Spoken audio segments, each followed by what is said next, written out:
agape played a foundational role in me coming to faith and me having a vision for what particularly evangelism and missional living could look like. And there are irreplaceable relationships in play in my life that Agape staff members brought to me. Daryl had a contagious passion for the gospel. He just wanted as many people as possible to come to know Jesus, and that affected everything that he did. And for me, that was a real inspiration for how I was going to live my life. And so, you know, the gospel wasn't just good for Sundays or just good for youth group, but it was good for chemistry lessons and history lessons and, you know, hanging around at football practice. And he really modelled to me, but trained me in thinking missionally about everyday life. And I found that really powerful. I remember sitting with Daryl over coffee in his house, and I was desperate to find a way to help some of my friends encounter Jesus. And so we dreamt up an event that we could put on in his house. And even though he's a fireman, we built this massive bonfire in his garden and decided that we were going to invite a whole bunch of friends over for a meal, bonfire, and then we were going to watch a video and have a chat at the end of it. So it's a mega evening we were going to put on together.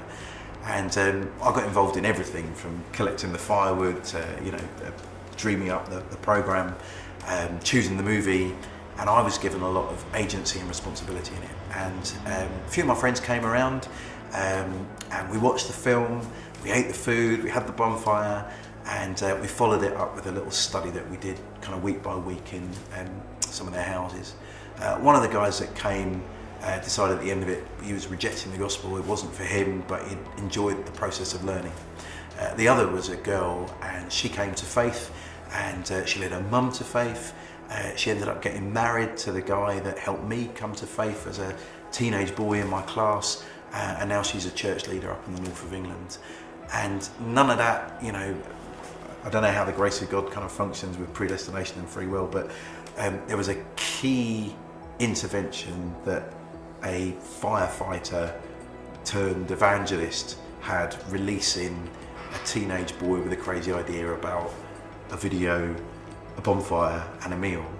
And I just think that for me that was a really encouraging time, that my idea wasn't too crazy, that they were up for kind of encouraging me, and it had some fantastic results in the end.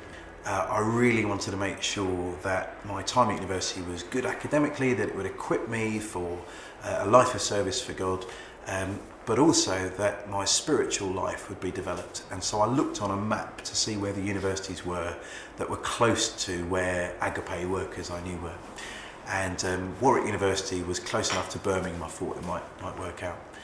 And I emailed David Wilson because he was moving to the UK. I'd heard good things about him, and he was, you know, a really important figure with a kind of a big brain and a kind of a real big passion, and yet he made time for a 18-year-old teenager just going up to university, and agreed to meet me. He wrote the most encouraging letters. This is back in the old days when papers and pen were still useful, and wrote me letters to kind of encourage me in my faith, met with me regularly over food, told me stories about how he proposed to his wife using the Knowing God Personally booklet, and again just modelled to me a sense of missional living. Every single second of his life was devoted to how he could serve Jesus. One of the things that I always remember about David was he'd ask you a question, and the next time you saw him, it might be 4 weeks later, he would remember the question he'd asked you and ask you a follow-up question.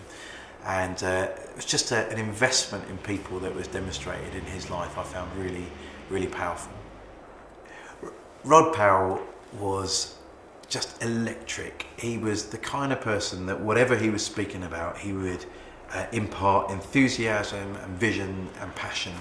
And he let me travel with him a few times where he was going to give a talk somewhere, and I would come along for the ride, and I thought I was just going to be a spectator, but more often than not he'd ask me to come up and participate in giving the talk, which again, for someone that wasn't used to doing a lot of public speaking, was really encouraging. And he'd give you constructive feedback on the way home, And sometimes the feedback was that I'd pick my nose during the talk, and I shouldn't do that, and that would be really helpful, or that I'd spoken too quickly. But that investment of someone that took a risk on me, gave me some opportunity, and then gave me helpful feedback, actually was the way I got more confident about public speaking.